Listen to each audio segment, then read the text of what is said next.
All right, welcome back. As promised, let's now talk commodities. Oil is indeed on the boil. Let's get the price up on the screen because Brent, forget 80, 83, 84, 85. Now we're talking over 86, almost $87 a barrel. It's been a massive surge in oil prices. We've got Manisha joining in to fill us in on the latest. Oil indeed on the boil, Manisha. Well, I'm looking at the crude oil prices, which are trading at a 9-week highs right now, and we've seen constant gains into this one. For the month of June, we saw the crude oil prices gain up by 6 to 7%. For the quarter as well, it has been up by 13 to 14%, and the month of July has started on a positive note as well. So we've almost nudging that $87 a barrel mark for the Brent prices right now, and the support comes in because of the U.S. inventories. The latest API data shows that U.S. inventories have declined by more than 9 million barrels in the previous week, and there's an anticipated decline in gasoline and distillate stocks as well.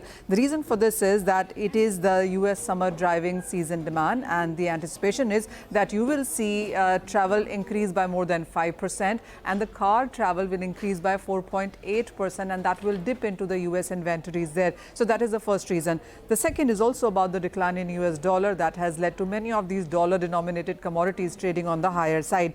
The third is the Hurricane Beryl. Now, this is the Hurricane Atlantic season which has begun, and Beryl has, while had a landfall in Grenada Islands there, but it is expected to enter into, even as a weaker version, into Gulf of Mexico by the end of this week. So this is something that is adding premium to prices. And remember, this is just the beginning of the hurricane season, so whether there is something that most of the oil watchers will keenly watch out for.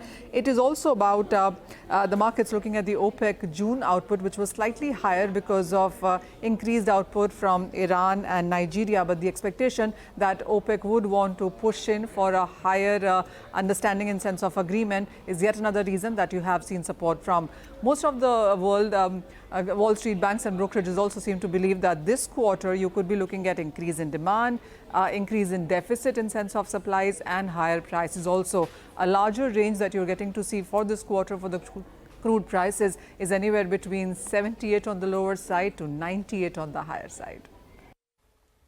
Thank you very much for that. That's an important update on crude. Tata Consumer continues to